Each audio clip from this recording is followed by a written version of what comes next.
talking today, or actually, this happened maybe 2 days ago, and you were telling me this really wild story about um, this the premier Russian submarine, and how um, somehow the all the information of it had been hacked by the Ukrainians, and therefore they pretty much had to give up on using the sub. And I went, that sounds great, but it's pretty wild. But then 2 days later, you send me a video where, where this exact story is told out in complete detail. So Yeah, I know there are some naysayers who uh, occasionally come on my channel and try to give me a hard time, and they're uh, they're not by far the majority of my regular watchers, but they do come on just to cause trouble. And they were saying, "Oh, Sam doesn't know what he's talking about, blah blah blah blah blah." And I just, click so they can never see the channel again. And that usually does. I've learned over the years, you just can't argue with them. You just, if they're going to be right. obnoxious, just kill them off, and that's it. So There anyway, you go. I just wanted to congratulate you on that. And my good audience knows that, I don't put random weird stuff on my channel, Right, because I've always promised to apologize if I put anything that's wrong on there. In typical print reporting style. I mean, that's what you do. And so anyway, but I've only had to apologize in 18 years about, I don't know, 5 times, less than, or about a handful of times. So um, anyway, my audience, relies on me. And so when people just out of hand go, ah, that guy doesn't know what he's talking about, I know they're regular watchers, and I got click them out of there. right. But so, your sources on this stuff are really remarkable. And I didn't, I guess you told me a long time ago that you spoke Russian, but it didn't really sink in. And so that gives you an unusual peek behind the scenes at what's going on in this Russia-Ukraine war. It's what it looks like. And so I just wanted you to today you went on, just with our private chat about what the latest was, and I just wanted you to repeat that because it's fascinating stuff, and from your mouth Right. to headlines 2 days later, and that's the type of stuff that my audience appreciates. Oh, no problem. I explained before, Ukraine is doing a war of attrition against Russia, and they're gradually making it impossible for Russia to fund this war because all wars cost money and lots of it. And with the sanctions against Russia, Russia cannot sell enough oil in large amounts, and plus at the rate that they would like to sell it at because of the sanctions, they have to sell it much cheaper. India has now been cut off because Trump threatened them with tariffs if they do, against the will of India, but India doesn't want to have tariffs against it and fight against President Trump. So that says a lot right there. China, on the other hand, Trump is being delicate with, but I'll just leave that where it's at with China. I don't want to discuss on China at this time, but with the inflation happening in Russia right now, and with the currency of the ruble, they're going to have to devalue the currency soon because they're not bringing in enough revenue. They're not, So let's and let's this let's re- attrition, let's unreduce that from technical terms. By devaluing the currency, that means that they just print more of it correct, which without means backing. inflation goes higher. Yeah. So what could have cost you $1 for a loaf of bread is now $2. So you have all these pensioners out there trying to stretch to make ends meet and pay their rent, pay their bills, and now they can't. They have to juggle, and everybody has experienced that in one way or another here in our country because of the inflation, and food prices are still very high. in most places, and so is fuel prices and so forth. But with anything in inflation, when the economy is starting to turn around like what we're doing here, it takes a little over a year for that to begin to come down because it's been on an upward trajectory. It just doesn't go like this suddenly because Trump took office. That thing is still has speed and it just has to come out, and it takes over a year. Um, with Russia, their imports, they can't pay for enough imports at this time too as well. So they have to be self-reliant. And with the budget uh, currently as it is, they have to spend more money on this war because they are losing tanks, they are losing armor vehicles, they are losing the ability to manufacture those. They're losing the ability to fuel everything. So Ukraine is on a path to where they are destroying 1/4 of 1% every day of Russia's ability to fund this war by hitting crucial sites. Recently, they took out the radar installation in Crimea that has a 265-mile radius around it that can see any kind of incoming anything. Now it's black. And the important part about Crimea is that was Russia's main objective for this war, because the one thing Russia has always wanted is a warm weather port. In other words, the Right, other two ports they have, one is way up by Norway somewhere, and the other one on the far east coast is in Vladivostok, and they both freeze over in the winter, and that's just suicide right, for a leading power nation. right. So by Ukraine being able to take back Crimea, which they're doing because they're destroying everything on it, and made Crimea go dark, now they could send more drones and missiles that way and take out more facilities over there, which they are doing. And if Ukraine enters Crimea and takes it, they will have already cut off the Kursk bridge. They now are at the backside behind the Russians. So the Russians have a front line, now they got a back line. And that's not a good position to be in. It really isn't. That puts a strain real fast and very quick on their front. It destabilizes it and it just keeps them off balance significantly. So I see that Ukraine is preparing to take over Crimea. That's their goal. It's a good goal militarily wise, in my opinion. But along the way, they struck another refinery today, which is one of their primary jet fuel productions. So now there's no more fuel for these jets and for these airplanes. It's much, much less. The central military headquarters that controls all the operations in Rostov was bombed. Ukraine hit that building today and sent a strong message to them. We know where you're at and we can hit you at any time. And that So, was with these drones, right? correct. I mean, these drones are cheap compared to the stuff they're taking out. I mean, just the big Russian radar sets that they've taken out in the last few days are hundreds of millions of dollars a piece. And Right. they're what do those drones cost? Oh, few $1,000s depending on the size and the length that they want it to go. So it's extremely cheap, and they're highly technical now. And so with these drones, they took out another pipeline too, uh, and that is the main pipeline for this jet fuel to go places where it needs to go, and also for the fuel for that fuels Russia's economy. People put gas in their car every day, diesel and so forth. They took it out. So they're now wiping out these pipelines. Anything oil and gas, they're attacking now. So it's the refineries, it's the pipelines, it's the distribution centers. They're being wiped out. And without it, Russia cannot fuel their trains.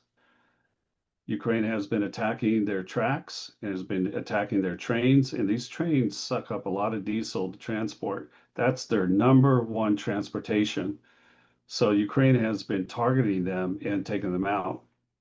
And it's basically making their exports of this non-existent. So they have lost 20% of their export capability and 17% of their local production so far. That is a big hit for Russia's economy. Everything, it's a big hit.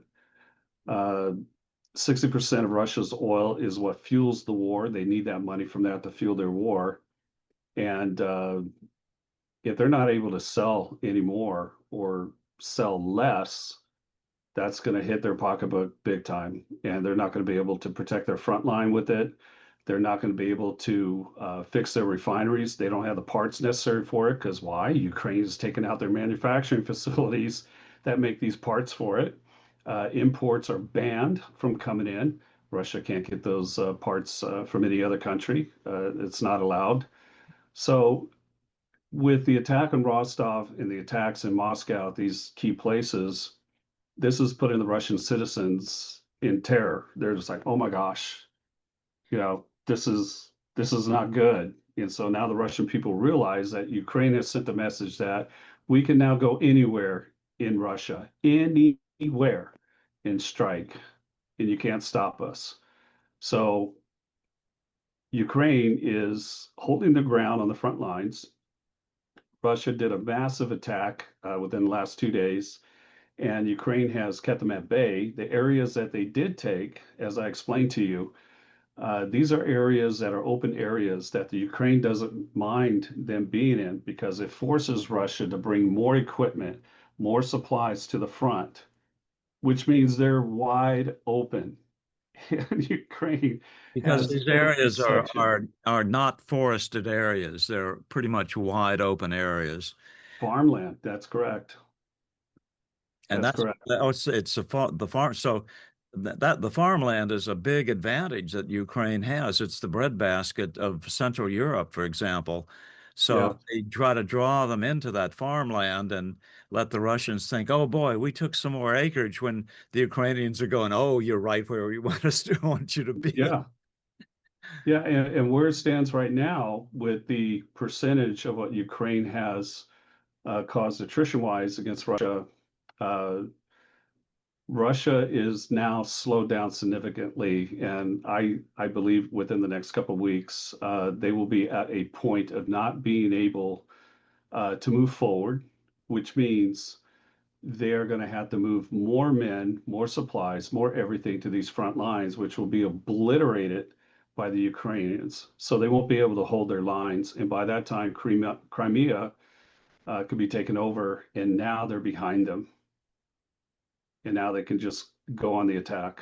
And as an example of how easily the Ukrainians are decimating these frontline Russian soldiers is the example of what happened to the North Korean troops that North Korea donated last week, Yes. week before. That's a good example. Why don't you tell them about that? Yes, the North Koreans sent in a 850 man army battalion to attack, and they had over 100 tanks and armored vehicles. All of them got wiped out. Every single soldier died except one, and it happened to be a colonel. And that colonel had tons of intelligence information on him, battle plans, everything what's going to happen next, when and where and how and who. And they just captured the only guy that stayed alive. And it was interesting how he was trying to switch his uniform to a regular private, but they realized he kept his nice boots on, which only those boots officers have, and he had a vest on the inside that only officers wear to separate their clothes to keep them from sweating as much. So that was a dead giveaway. And on top of it, they found his IDs and everything that he had tossed and said, "Yeah, this is you." So they had a good win right there with that guy, and I'm sure he gave up quite easily and is willing to live the rest of his life in South Korea if he wanted to defect. Because if he goes home, he's dead. He's dead. So there was no heavy interrogation to get everything that he knew. Right. He'll give up. Anything you want. What do you want? Just send me to South Korea when this is over with. You know, new country, same language, right? But yeah, that was a big destruction for them to do it to see what they can do. But they got wiped out in less than a day. They were done. And what's interesting is the Ukrainians warned them, said, "Come on in, we'll take you prisoners." And they said, "No, we're gonna go in." And okay, they were wiped out quite easily. And so trying to send in North Korea's 1,000 at a time or 2,000 at a time, it doesn't matter. The Ukrainians are going to take them out. They're very small people. They're very small soldiers because of the malnutrition over the decades in North Korea. The people are much smaller. Many of the soldiers can't even fit the smallest uniforms. And if you've ever seen them carry their rifles, they're almost as big as they are. Literally, it's a huge device to them. So they're very small. You know, they're not strong. And another thing that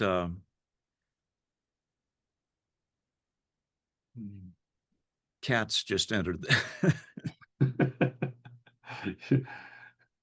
I lost my train of thought. North Koreans. North Koreans. Uh, Okay.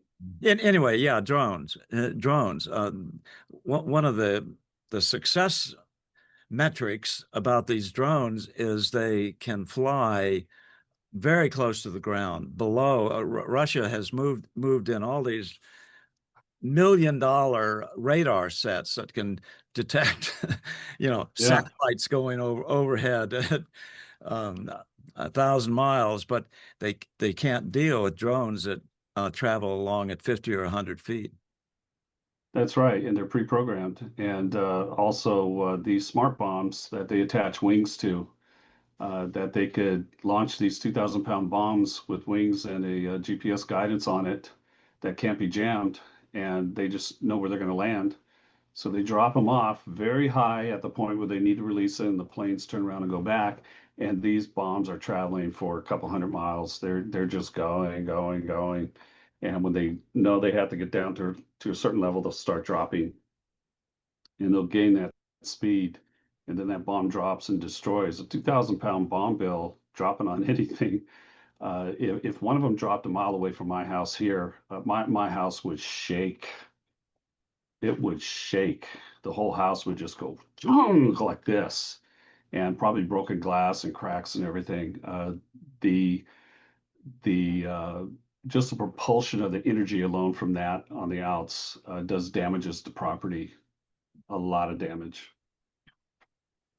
Well, the thing I'm trying to overcome is expectations for tomorrow, because I think a large percentage of Americans are buying what the MSM story is, which is that Putin's about to take over Ukraine, so Ukraine's got to give up 50% of its property, to make Yes. a deal tomorrow with Trump. That's not the case at all. Of course, that's what the MSM is saying. So my bet is that that's what Putin is going to try to sell and hold out for, and it's just 1,000 miles away from any deal that would actually uh, be acceptable to the U.S. or the Ukrainians. Yeah, Putin's going to try to uh, sweet talk Trump and get on his better side and manipulate him in the way of flattery and everything else that goes with it. But this time, I believe Trump is not going to buy the BS at all. He's not going to buy it. He's already said he can tell in 2 minutes whether the meeting's going to be ended in 2 minutes or whether it's going to go on for the rest of Right. the day. Trump is not to be trifled with. I mean, No, he knows he holds the world card right now, and Russia needs to fall in line. But how does Russia fall in line, and how does Putin save his butt from being kicked out? Because I don't care how strong of a FSB you have, you're not strong enough against all those people. Eventually, they can turn. Russian troops haven't been paid since last March. All airline people have an 80% reduction in their pay. All train personnel have an 80% reduction in their pay. Well, we'll pay you someday. and you got to take 2 days off a month to unpaid leave. They can't afford it. They can't afford the spare parts for planes, for brake pads, everything. Everything is on rations right now in Russia. So they're hurting. They're very much hurting. And these Muscovites and people from St. Petersburg uh, love the way they live. They like their style, and that's being cut into. And now with drones coming over, what here? Boom. Well, It's I'd be it's willing to not bet sitting well. that Putin is trying to sell to his own local people for his own self-preservation that Ukraine is about to fold and Putin's about to suck up on half of Ukraine. And when that doesn't happen, he's going to be in serious domestic trouble. I saw some videos today in Moscow, people on the buses, people on the trains, that these announcements came on. We're stopping the bus, stopping the train, go to take shelter. Ukraine has initiated a nuclear attack on Russia, on Moscow. And it's like, what? You see the people on their phones. What is this real? Ukraine doesn't have any nuclear weapons, at least that we don't know of. But they don't have any nuclear weapons. So why would they even do that? And uh, they're also bringing in more troops to guard Moscow and St. Petersburg, which means they're taking them from the front line. So that means less troops on the front line. And Russia has a problem right now recruiting new soldiers, even though they're offering them a $100,000 bonus sign up. Well, you're going to be dead within 30 days anyway. Who's going to get that money? And you die, they don't have to pay that money right away. So they have no intention of paying the money, literally. And there's no places to bury a lot of the bodies that come back, if they even come back. They've been left in landfills, literally. Literally. I've seen the videos. There's a channel on Telegraph that these Russian journalists that are hiding because they can't come out for fear of arrest. They're going to all these places and they're seeing the caskets with the names of the people on the casket, and there's no money to bury them. There's nothing, and they're being left out there. They're just utterly amazing. So they literally have no empathy or compassion for their dead, especially the soldiers, and not getting paid since March. These people have families to feed back home. That's why they went in the military. They need to send that money back home so they can do it. And then when it's time for leave, they're not able to leave. You got to stay right where you're at. What kind of rest is that? You don't get to go home to be with your family and rest up and heal a little bit before going back. They're not having leave. You're staying there. You're permanently there until we say you go home I think or dead. there's a lot going on right now behind the scenes before this meeting. For example, General Flynn today said on X, I don't know whether it was X or Flynn's own channel, that he was in Washington now. And so some of the followers said, "What are you doing in Washington?" And his only response was, um, "You'll see later on." Yeah, So it could well be that Trump is seeing, some type of internal problem going on in Russia, and that the Russians or that Putin might be driven to some really insane moves. And so Trump has asked General Flynn to be in Washington to help him out that would be great. for something military coming. Right. Well, Russia penetrated Estonia's airspace today, and the Italian F-35s went up there rather quickly and confronted them because they had their beacons turned off, and they were met rather quickly, and those planes turned around. So Russia's up to something, trying to find weaknesses or whatever in case NATO joins in or something.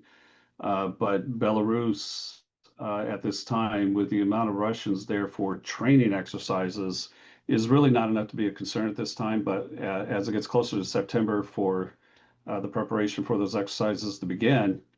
You just need to watch out how many more thousands of more Russian soldiers will be there for that training, because that's what they did the last time, and then they invaded from Belarus. However, I'm really betting on the fact that if Russia were to ever build up in Belarus, one, Belarus will be attacked by Poland and probably Latvia and Lithuania, and they're over in less than a day. They're over. They really don't have a good military at all. And just Poland alone can wipe them out in less than a day. One day, boom, gone. So Poland would not like that, because Poland is Ukraine, Ukraine is Poland. That's their saying, and they're very tight. So they've had enough of that. And I don't think that they would allow that to happen a second time. And plus, if Belarus were to do that, that good leader that's over there, he's out. He's out, because since he did that the first time, Belarus was the tech capital of Europe. Microsoft was there, Oracle was there, a lot of big companies. It was high tech. They all left within months when Russia invaded Ukraine. They all left. Now their economy is tanked. There's nothing left. So they need help from Russia. They need money from Russia. Russia can't afford to pay them. They need the money. So I just don't see how this is happening. The war of attrition against Russia is working. Ukraine just needs time, and now they got time, but it's in their favor now. And it's crippling their economy. It's crippling their budget. They cannot afford this war any longer. I would be surprised if it lasted the end of the year.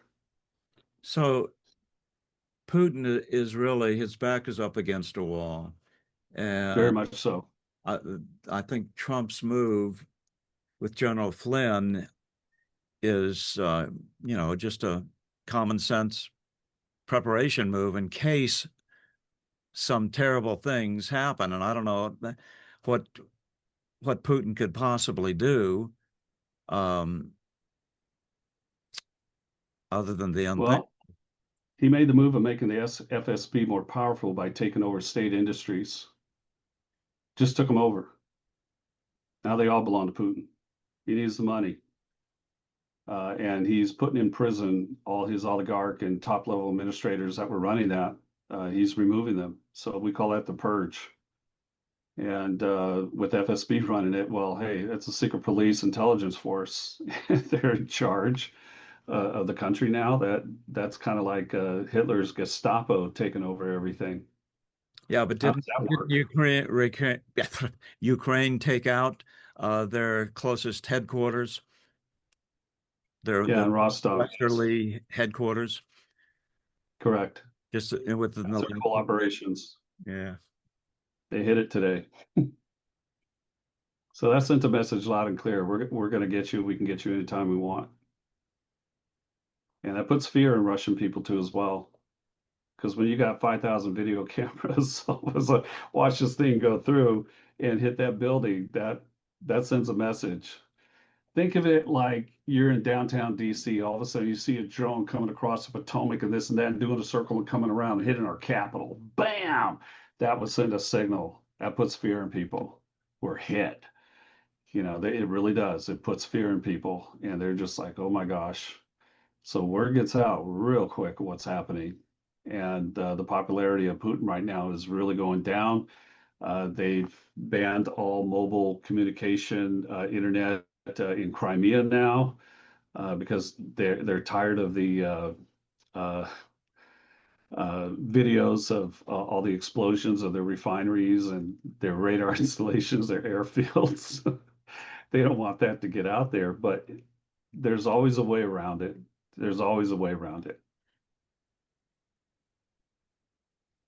Okay. Well, so if you had to place your bet on what's going to happen tomorrow, what do you think? I think it's going to be a very short meeting. There's going to be a lot of cameras taking pictures, and I'm betting there's not going to be any Q&A afterwards with them standing on two different podiums. I'm willing to bet that that's not going to happen. I think Putin will get out and go back quickly, and Trump will be on Air Force One given his comments on the way back to Washington. I Hmm. don't think it'll go any further than that. I really don't. If Trump was smart, he would keep it short, be back on the plane to Washington, and say that my decision will be sometime this next week. I need to think about it. Tariffs, more sanctions, whatever. That would be the smart thing to do. That would absolutely put the death nail in Russia. So Putin's there to feel him out. What's going on? What are you going to do?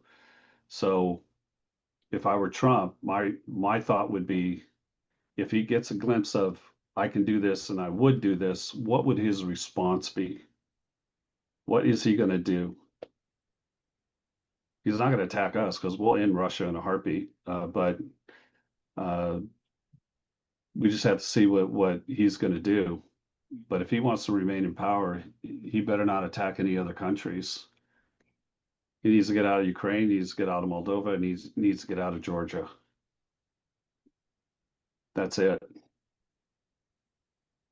Why not put those two countries involved with this peace deal? Why not? Because there's Russian soldiers in those countries. Get them out. Get back the sovereignty back to these independent states and let them run their country the way they see fit.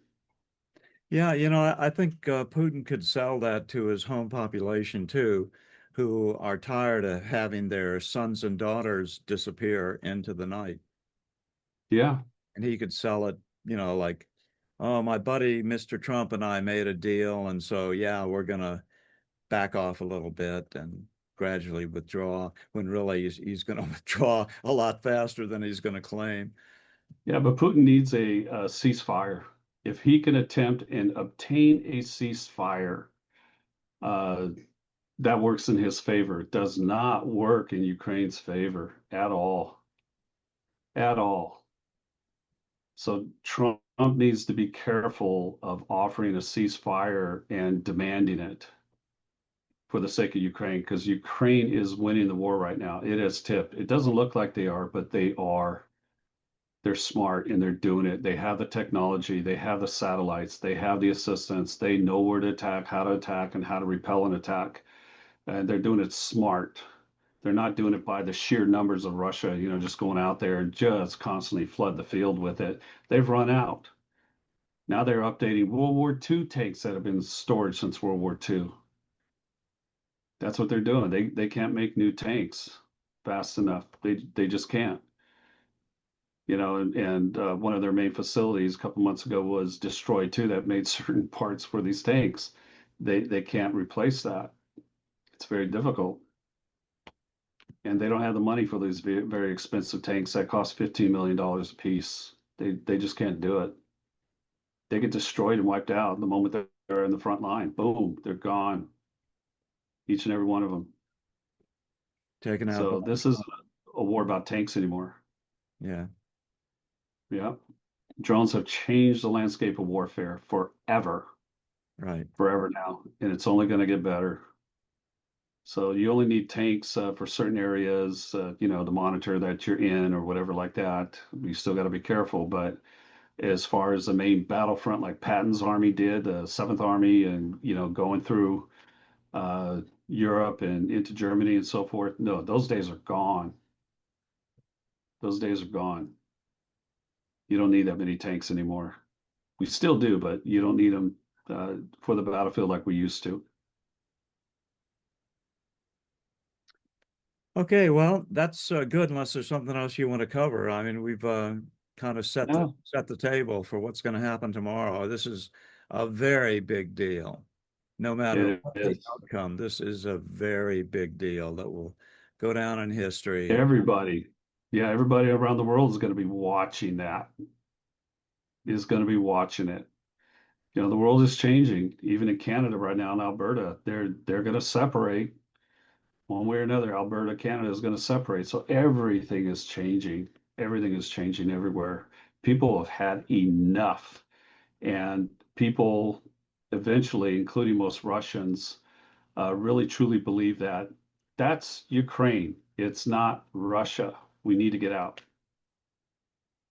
That's it. In the war. Just get out and leave. Why do you want that territory other than raw minerals and everything else that belongs to Well, Ukraine. farmland too. It Yeah.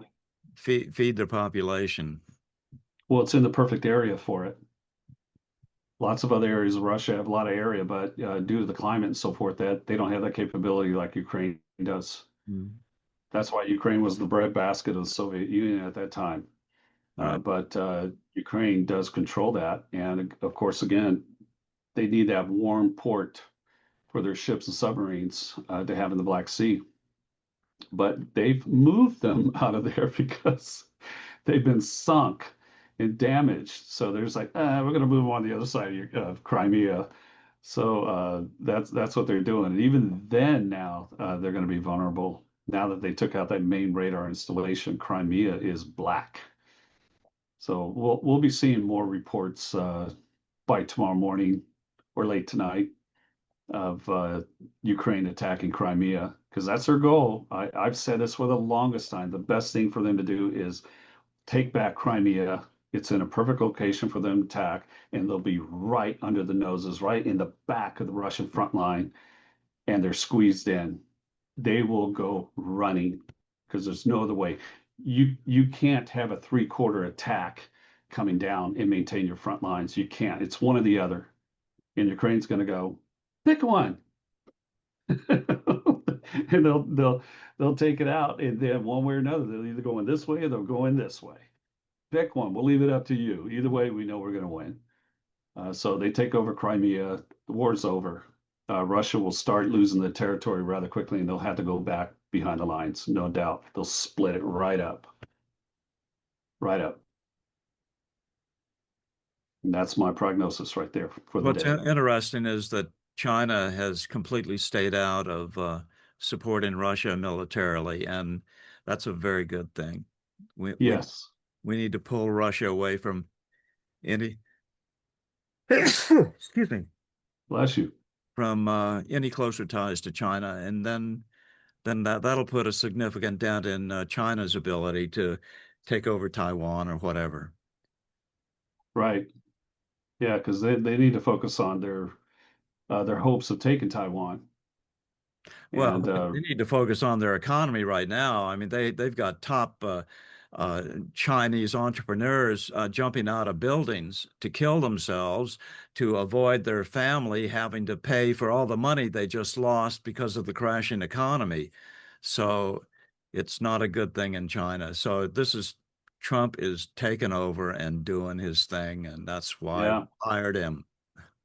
yeah. Well, that leaves us all inspiring.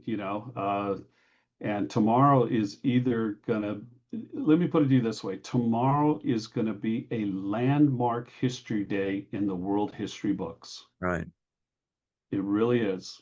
Just like the Civil War ending, World War One ending, World War Two ending, it's going to be right up there with it.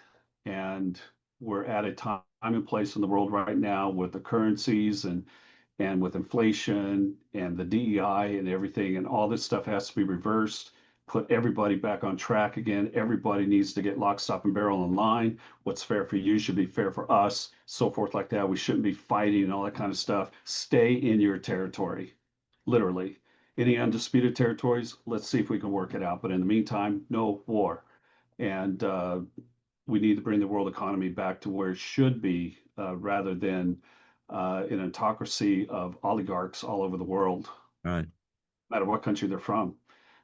So America is leading the way. The United States is the number one country right now leading the way, and people are following it, whether they like it or not, whether we're in a good position or not. We are still in the better position, even though we're much weaker than what we have been. But they know that we are just going up there, and it's going to happen. It's not if it's going to happen, it's a matter of when it's happening and just how far we're going to go with it. And we're going far. That's Trump's agenda. That's JD's agenda after that too as well.